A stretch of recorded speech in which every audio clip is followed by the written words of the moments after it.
जय श्री कृष्ण मेरे भाइयों। डिस्कशन सीरीज के इस सेशन 6 में आप लोगों का स्वागत है। आज का जो हमारा टॉपिक रहेगा वो रहेगा मीणा जनजाति का आंदोलन। और इससे पहले जो हमारे 5 सेशन हुए हैं वो सभ्यताओं पर हुए हैं। हमारा जो लास्ट सेशन था वो बेरार सभ्यता पर था, जिसमें हमने ये बात की कि जो इसका उत्खनन है वो दयाराम साहनी के द्वारा किया गया और स्वतंत्रता के बाद इसमें नीलरत्न बनर्जी, कैलाशनाथ दीक्षित और एम.एन. देशपांडे का सहयोग रहा। फिर हमने बात की कि इसमें हम कीवर्ड देख सकते हैं दयाराम, दीक्षित, देशपांडे और बनर्जी, यानी कि ट्रिपल डी भी हमने कीवर्ड देखा था। उसके बाद हमने बात की कि यहाँ से पाषाणकालीन उपकरण भी मिले हैं जिन्हें माइक्रोलिथ कहा जाता है, जिसके द्वारा छोटे जानवरों का शिकार किया जाता था। उसके अलावा हमने डिस्कस किया कि यहाँ से गुफाओं में शैल चित्र मिले हैं। फिर हमने बात की कि यहाँ से जो महाभारतकालीन प्रमाण मिले हैं, यानी कि पांडवों के द्वारा राजा विराट के नगर में 1 वर्ष अज्ञातवास के रूप में बिताया गया था और इन पांडवों के द्वारा अपना नाम परिवर्तित किया गया था। इसके बाद हमने डिस्कस किया कि यहाँ से मौर्यकालीन प्रमाण भी मिले हैं, जिसमें हमने एक गौल बौद्ध मंदिर की बात की, जिसका जो फर्श है वो ईंटों का बना हुआ था और यहाँ के जो किवाड़ है वो लकड़ी के बने थे। ताज्जुब की बात ये थी कि यहाँ पर पत्थरों की उपलब्धता के बावजूद भी यहाँ की जो कलाकृतियाँ हैं, यानी कि जो स्थापत्य है, वो ईंटों से निर्मित था। इसके अलावा हमने बात की कि यहाँ से एक बौद्ध स्तूप मिला, जिसे मिहिर कुल के द्वारा नष्ट किया गया था और मिहिर कुल है वो शैव धर्म का अनुयायी था और वो बौद्ध धर्म का विरोधी था। इसके बाद हमने ये बात की कि ह्वेनसांग 634 ईस्वी में यहाँ पर आता है और 8 बौद्ध मठों का उल्लेख करता है। इसके अलावा हमने रजत मुद्राओं की बात की, जिसमें 36 रजत मुद्राएं मिली थी, उसमें से 16 है वो मीनांडर की थी और 28 है वो इंडो ग्रीक शासकों की थी। फिर हमने बात की कि आप मीनांडर और मिहिरकुल में कंफ्यूज हो सकते हैं। मिहिरकुल है वो शैव धर्म का अनुयायी था, मीनांडर है वो बौद्ध धर्म का अनुयायी था। मीनांडर और नागसेन के बीच जो संवाद है वो मिलिंद पन्नों में मिलता है, इसलिए मिहिरकुल और मीनांडर में कंफ्यूज नहीं होना है। मीनांडर का संबंध है वो मुद्राओं से है, मिहिरकुल का संबंध है वो बौद्ध मठ से है। इसके बाद हमने डिस्कस किया कि यहाँ के जो आवास थे वो ईंटों से निर्मित थे और सवाई राम सिंह के काल में यहाँ से एक स्वर्ण मंजूषा मिली, जिसमें बुद्ध के अवशेष भी थे। इसके अतिरिक्त हमने यह डिस्कस किया कि यहाँ के जो मृदबांड है वो NBPW मृदबांड कहलाते हैं, जो कि महाजनपद काल की विशेषता माने जाते हैं, यानी कि उत्तरी काले चमकीले मृदबांड है वो बेरार सभ्यता की विशेषता थी। तो चलिए अब शुरू करते हैं आज का सेशन, मीणा जनजाति का जो आंदोलन है वो। सबसे पहले अगर हम बात करें तो आपने ये पढ़ा होगा कि कछवा वंश की जो स्थापना हुई थी वो दूल्हे राय के द्वारा की गई थी और 1137 से लेकर 1170 के बीच इसने मीणाओं को हराया था। यानी कि जो कछवा वंश की स्थापना हुई उससे पहले उस प्रदेश में मीणाओं का शासन था। इसलिए आपको ये ध्यान रखना है कि कछवा वंश की स्थापना के बाद वहाँ के जो मीणा थे वो जंगलों की ओर पलायन कर गए और वहाँ पर वो खेती करने लगे। इसके अलावा जितने भी जो वन उत्पाद है, यानी कि फल फूल लकड़ियाँ इत्यादि, इन सब को बेचकर वो अपना जीवन निर्वाह करने लगे। 19वीं शताब्दी तक एक खेराड़ प्रदेश ही एकमात्र ऐसा क्षेत्र था जहाँ के जो मीणा हैं वो शक्तिशाली थे और अन्य जगह के जो मीणा थे वो पूर्णतः जंगलों की ओर पलायन कर गए थे। इस आंदोलन को डिस्कस करने से पहले हम लोग बात करेंगे कि ऐसी क्या स्थितियां बनी जिससे मीणाओं को आंदोलन करना पड़ा। तो हम सबसे पहले ये बात करेंगे कि भारत की उस समय क्या स्थिति थी। 1764 में बक्सर का युद्ध हुआ और इस युद्ध के बाद जो राजस्व व्यवस्था और शासन व्यवस्था है, इस पर अंग्रेजों का पूर्णतः अधिकार हो गया था। तो अंग्रेजों के द्वारा ऐसा किया गया कि शासन व्यवस्था में भी कुछ बदलाव किए गए और राजस्व व्यवस्था में भी कुछ बदलाव किए गए। आपने ये देखा होगा कि अंग्रेजों के द्वारा महलवाड़ी व्यवस्था, रैयतवाड़ी व्यवस्था और स्थायी बंदोबस्त लागू किया गया था। स्थायी बंदोबस्त में जो लगान की जो जिम्मेदारी थी या फिर जो राजस्व है उसकी जिम्मेदारी है वो जमींदारों पर थी। रैयतवाड़ी व्यवस्था में जो जिम्मेदारी है वो किसानों पर थी और महलवाड़ी व्यवस्था में जो राजस्व वसूलने की जो जिम्मेदारी है पूरे के पूरे गांव को दी जाती थी। इन प्रणालियों को लागू करने का सिर्फ और सिर्फ यही उद्देश्य था कि यहाँ के किसानों को जितना लूटा जाए उतना ही फायदा है, क्योंकि राजस्व की जो दरें हैं वो अधिक रखी गई थी और उन राजस्व की दरों से किसानों और जनजातियों का शोषण हुआ था। इसके अतिरिक्त अगर शासन व्यवस्था की बात करें तो आपने ये भी पढ़ा होगा कि 1798 में वेलेजली के द्वारा सहायक संधि लाई गई थी। इसके तहत भारतीय रियासतों के जो राजा थे और अंग्रेजों को जो ईस्ट इंडिया कंपनी थी उसका जो कद है वो समकक्ष था और इसमें भारतीय राजाओं को ये कहा गया कि आप हमारे मित्र हैं, आपका जिसमें हित है उसमें हमारा हित है। इसके बाद लॉर्ड हेस्टिंग के द्वारा ब्रिटिश सर्वोच्चता की नीति अपनाई गई थी और इस नीति के द्वारा ये हुआ कि जो स्थिति समकक्ष थी वो अब समकक्ष नहीं रहकर ईस्ट इंडिया कंपनी का जो कद है वो बढ़ गया था। इसके बाद लॉर्ड डलहौजी के द्वारा डॉक्ट्राइन ऑफ लैप्स की नीति लेकर आया था, यानी कि डलहौजी के द्वारा हड़प नीति लाई गई थी, जिसमें आपने पढ़ा होगा कि सतारा, जैतपुर, संबलपुर, झांसी इन सब राज्यों को है वो डलहौजी के द्वारा हड़प लिया गया था। इन स्थितियों को देखने से ये पता चलता है कि ईस्ट इंडिया कंपनी का जो मुख्यतः फोकस था वो अधिक लाभ पर था, यानी कि कैसे भी करके कंपनी को लाभ ज्यादा हो। इसलिए ईस्ट इंडिया कंपनी ने ये किया कि जो राजस्व की दरें थी वो इतनी अधिक बढ़ा दी थी कि इन जनजातियों का बहुत ज्यादा शोषण हुआ था। उसके बाद इनके जो परंपरागत अधिकार थे, यानी कि जंगलों पर ये जो जनजाति हैं वो अपना परंपरागत अधिकार मानती थी और इस पर भी अंग्रेजों के द्वारा हस्तक्षेप किया गया। यानी कि अगर आप कुछ यहाँ से माल बेचते हो, यानी कि जो वन उत्पाद है इनको बेचते हो या फिर आप जंगलों को काट कर खेती कर रहे हो, अब क्या हुआ कि इन पर भी अंग्रेजों ने टैक्स लगा दी थी। जब आप भारतीय इतिहास पढ़ेंगे तब आप संथाल विद्रोह पढ़ेंगे तो आपको पता चलेगा कि अंग्रेजों के द्वारा जंगलों को साफ करने के लिए संथालों को लेकर आए और उन पर फिर राजस्व की दरें लगा दी थी। यानी कि जो भारतीय रियासतें हैं वो अंग्रेजों के आधिपत्य में होने के कारण जो जनजातियां हैं उन पर भी अंग्रेज है वो अपना आधिपत्य मानने लगे थे और इस कारण अंग्रेजों ने ज्यादा से ज्यादा राजस्व वसूलना चाहा था जनजातियों से। इसलिए हम कह सकते हैं कि जनजातियों के विद्रोह का जो सबसे बड़ा कारण है वो उनके परंपरागत अधिकारों में हस्तक्षेप था और राजस्व की जो दरें हैं वो इतनी अधिक बढ़ा दी गई थी कि जनजातियों का जो जीवन निर्वाह था वो भी बड़ी मुश्किल से हो रहा था।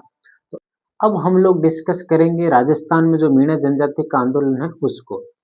सबसे पहले अगर हम बात करें तो 1851 में दो व्यक्ति थे जिनके नाम आपको याद रखना है। पहला था बुवाना पटेल और दूसरा था गोकुला पटेल। इन दो व्यक्तियों के द्वारा विद्रोह किया जाता है और ये जो विद्रोह है वो राजस्व की दरें और जो राजसत्ता थी उसके विरुद्ध किया गया।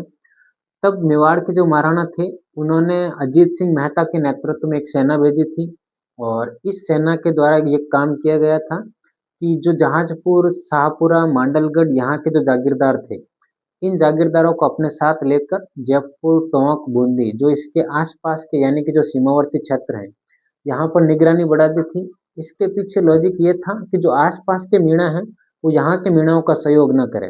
इसके बाद जो अजीत सिंह मेहता था वो यहाँ से जो रियासती सेना लेकर गया था उसके द्वारा इन दो मुखियाओं के जो दो गांव थे, छोटी लुहारी और बड़ी लुहारी, इन दोनों गांवों को नष्ट कर दिया गया था। जब ये सूचना आसपास के मीणाओं तक पहुंची कि जहाजपुर के जो मीणा हैं उनके दो गांव छोटी लुहारी और बड़ी लुहारी इनको नष्ट कर दिया गया है और जो हाकिम था अजीत सिंह मेहता उसके द्वारा, तो आसपास की मीणाओं ने इसकी तरफ कूच किए और यहाँ आने के बाद रियासती सेना और मीणाओं के बीच एक संघर्ष हुआ। इसमें मीणाओं की विजय हुई थी और रियासती सेना को हरा दिया गया था। इस संघर्ष में 12 मेवासी है वो प्रसिद्ध हुए। तो आपसे आरएस मेंस में मेवास क्षेत्र पूछा जा सकता है कि मेवासी या फिर मेवास क्या है। मेवास उसको कहा जाता है कि दुर्गम पहाड़ियों का एक ऐसा क्षेत्र होता है जहाँ पर केवल और केवल आदिवासी ही पहुंच सकते हैं। इसके बाद मेवाड़ के महाराणा और ईस्ट इंडिया कंपनी के द्वारा जो खेराड़ प्रदेश के मीणा थे उनको फौज में भर्ती करने के लिए यहाँ पर एक देवली छावनी की स्थापना हुई। तो आपसे ये पूछा जा सकता है कि देवली छावनी की स्थापना कब हुई, तो 1855 में हुई। मेवाड़ महाराणा और ईस्ट इंडिया कंपनी के दिमाग में ये आया था कि मीणाओं को रोजगार दिया जाए और उसके लिए देवली छावनी की स्थापना हुई। इसके बाद ये हुआ कि जो मेवाड़ के महाराणा है एक व्यक्ति था बलदेव सिंह मीणा। उस बलदेव सिंह मीणा से ये आग्रह किया गया कि आप आपकी जाति के जितने भी लोग हैं उनको फौज में भर्ती कराओ और ज्यादा से ज्यादा करवाओ। इसके बाद भारत सरकार के द्वारा 1924 में एक अधिनियम लाया गया था जिसका नाम था अपराधी जाति अधिनियम और इस अधिनियम के तहत ये काम किया गया कि जितने भी मीणा थे उनका पंजीकरण अनिवार्य कर दिया गया और जो 25 साल से ऊपर के व्यक्ति हैं, यानी कि चाहे स्त्री हो या पुरुष हो, उनको है वो थाने में हाजिरी देना अनिवार्य कर दिया गया था। इसके अलावा अगर कोई भी व्यक्ति इधर उधर या गांव छोड़कर जाता है तो उसके लिए अनुज्ञा पत्र यानी कि लाइसेंस लेना अनिवार्य हो गया। यानी कोई व्यक्ति है वो 3-4 दिन के लिए गांव से बाहर जा रहा है तो उसके लिए भी पूछ कर जाना पड़ता था और अगर आप इस अधिनियम का उल्लंघन करते हैं तो आपको 3 वर्ष की सजा और 5,000 का जुर्माना लगाया जा सकता है आप पर। तो ये जो कानून था इसका विरोध करने के लिए 3 व्यक्ति आगे आए और उनके द्वारा मीणा जाति सुधार समिति की स्थापना हुई। इन 3 व्यक्तियों में पहला व्यक्ति था छोटू राम, दूसरा व्यक्ति था महादेव राम और तीसरा व्यक्ति था जवाहर राम। तो आपको इन 3 व्यक्तियों के नाम याद रखने हैं, छोटू राम, महादेव राम और जवाहर राम। आप ऐसे भी याद कर सकते हैं कि जो जवाहर राम है वो महादेव से छोटा है। महादेव तो वैसे भी बहुत बड़े हैं, तो आपको ये ध्यान रखना है कि जो महादेव है उससे छोटा है जवाहर। तो आपको ट्रिक के रूप में ये याद रखना है कि जो छोटू राम है, महादेव है और जवाहर राम है, इनके द्वारा मीणा जाति सुधार समिति की स्थापना की गई। और ये जो तीनों ही व्यक्ति थे, ये गांव-गांव जाकर पाठशालाओं की स्थापना करते हैं और जो सामाजिक कुरीतियां थी जो मीणा जनजाति में थी, उनके उन्मूलन के लिए उन्होंने बहुत ज़्यादा प्रयास किए। और बाद जयपुर राज्य था, उसके द्वारा एक और काम किया गया और जयपुर राज्य ने जरायम पेशा कानून पारित किया था 1930 में। और 1930 में ये जो कानून लाकर यहाँ की जो मीणा जाति थी उसको अपराधी घोषित कर दिया। अपराधी घोषित करने के बाद यहाँ के जो मीणा लोग थे, इन्होंने यहाँ इसका विरोध किया था। इसका विरोध करने के बाद 1933 में यहाँ के लोगों ने एक संस्था बनाई थी, मीणा क्षत्रिय महासभा। इसके बाद 1942 में भारत के जितने भी मीणा थे, उनकी एक महासभा का आयोजन हुआ था, जिसका नाम था अखिल भारतीय मीणा क्षत्रिय महासभा। इस महासभा में राजस्थान के 3 लोगों ने अपना प्रतिनिधित्व दिया था, जिनमें पहले थे भंवरलाल और दूसरे थे बिरदीचंद और तीसरे थे सूथालाल मीणा। तो आपको इन 3 व्यक्तियों के नाम याद होने चाहिए। पहला था भंवरलाल और दूसरा था बिरदीचंद और तीसरा था सूथालाल मीणा। इन 3 व्यक्तियों के द्वारा जो आपराधिक जनजाति अधिनियम था, जो 1924 में पारित हुआ था, इसका विरोध किया था कि हम इसका विरोध करते हैं और जो राजस्थान का जो मीणा समाज है, वो इस अधिनियम की वजह से परेशान हो गया है। इस महासभा के आयोजन के बाद राजस्थान के जो मीणा थे, उनके द्वारा भी 1 अप्रैल 1944 में एक सम्मेलन का आयोजित किया जाता है और वो जो सम्मेलन था, वो नीम का थाना सीकर में आयोजित किया जाता है। तो आपको ये ध्यान रखना है कि मुनि मगन सागर की अध्यक्षता में अप्रैल 1944 में नीम का थाना में एक सम्मेलन का आयोजन किया गया था। इस सम्मेलन में मीणाओं के द्वारा एक निर्णय लिया गया था कि एक मीणा सुधार समिति बनाई जाएगी और इस मीणा सुधार समिति का जो अध्यक्ष है, वो वंशीधर शर्मा को बनाया गया था और इसमें जो मंत्री का पद है, वो राजेंद्र कुमार को दिया गया और संयुक्त मंत्री का जो पद है, वो लक्ष्मी नारायण को दिया गया। इन तमाम कोशिशों के बावजूद जयपुर का जो प्रधानमंत्री था मिर्जा इस्माइल और ठक्कर बापा, इन दोनों के बीच एक समझौता होता है और ये जो समझौता होता है इसमें ये कहा गया है कि मीणा जाति की जो स्थिति है उसमें सुधार के प्रयास किए जाएंगे। तब जाकर 3 जुलाई 1946 को जराइम पेशा कानून है वो समाप्त कर दिया जाता है। तो आपको ये ध्यान रखना है कि जराइम पेशा कानून है वो जयपुर राज्य के द्वारा 1930 में लागू किया जाता है और 3 जुलाई 1946 को ठक्कर बापा और प्रधानमंत्री मिर्जा इस्माइल के बीच एक समझौता होता है, उसके तहत ये समाप्त कर दिया जाता है। तो आपके लिए जो 3 जुलाई 1946 की डेट है, वो बहुत ही ज़्यादा इम्पोर्टेंट है कि इस दिन ये जो जराइम पेशा कानून है वो समाप्त किए गए हैं। कई जगह 1952 भी लिखा हुआ है। 1952 में हीरालाल शास्त्री और टीकाराम पालीवाल, इनके द्वारा मीणा जाति को जो है वो पूर्णतः स्वतंत्र कर दिया गया था कि इन पर जो भी प्रतिबंध थे, वो सारे के सारे प्रतिबंध हटा दिए थे। तो आपको ये ध्यान रखना है कि जो सारे प्रतिबंध हैं वो 1952 में हटाए गए और 3 जुलाई 1946 को जराइम पेशा कानून हटाया गया है।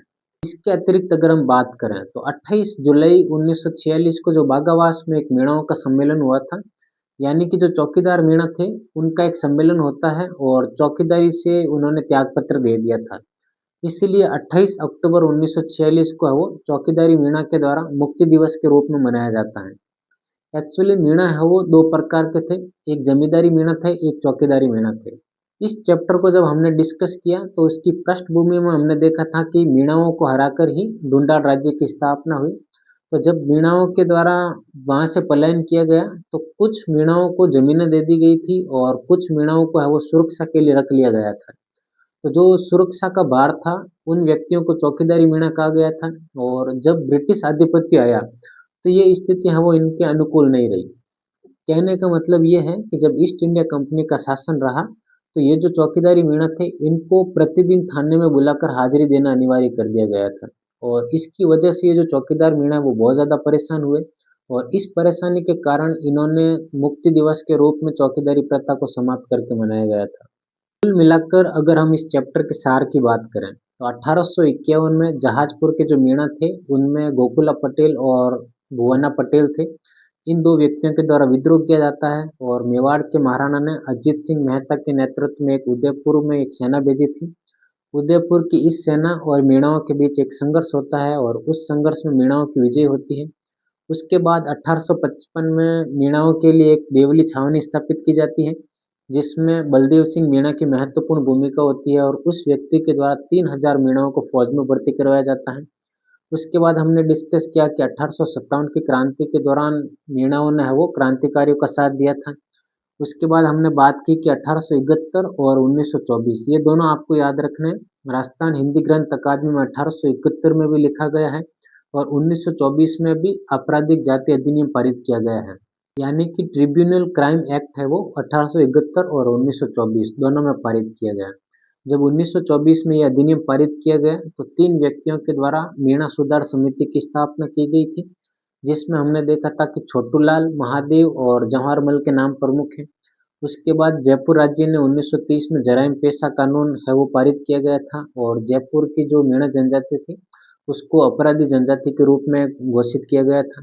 उसके बाद 1933 में मीणा क्षेत्रीय महासभा का आयोजन होता है या फिर गठन होता है।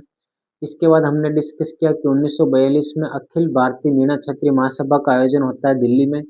वहाँ पर राजस्थान के 3 व्यक्ति थे, उनके द्वारा प्रतिनिधित्व किया गया था, जिसमें भंवरलाल, बिरदीचंद और सुथालाल मीणा का नाम हमें याद आता है। उसके बाद हमने डिस्कस किया कि अप्रैल 1944 में मुनि मगन सागर की अध्यक्षता में एक सम्मेलन होता है। इस सम्मेलन में मीणा सुधार समिति की स्थापना होती है, जिसमें वंशीधर शर्मा को अध्यक्ष बनाया जाता है, राजेंद्र कुमार को मंत्री बनाया जाता है और संयुक्त मंत्री है वो लक्ष्मी नारायण को बनाया जाता है। उसके बाद हमने डिस्कस किया कि मिर्जा इस्माइल और ठक्कर बापा के बीच एक समझौता होता है। इसके परिणाम स्वरूप 3 जुलाई 1946 को जराइम पेशा एक्ट वो समाप्त कर दिया जाता है और 28 अक्टूबर 1946 को बागावास में चौकीदारी मीणाओं का एक सम्मेलन होता है। इस सम्मेलन में चौकीदारी मीणाओं के द्वारा त्यागपत्र दे दिया जाता है और इसे मुक्ति दिवस के रूप में मनाया जाता है। 1952 में टीकाराम पालीवाल और हीरालाल शास्त्री इन दोनों व्यक्तियों की वजह से मीणा जाति को पूर्ण रूप से स्वतंत्र कर दिया जाता है, यानी कि मीणा जाति पर जो प्रतिबंध लगाए गए थे उन प्रतिबंधों को पूर्ण रूप से समाप्त कर दिया गया। अगर आपको यह सेशन पसंद आता है तो चैनल को लाइक और सब्सक्राइब जरूर करें।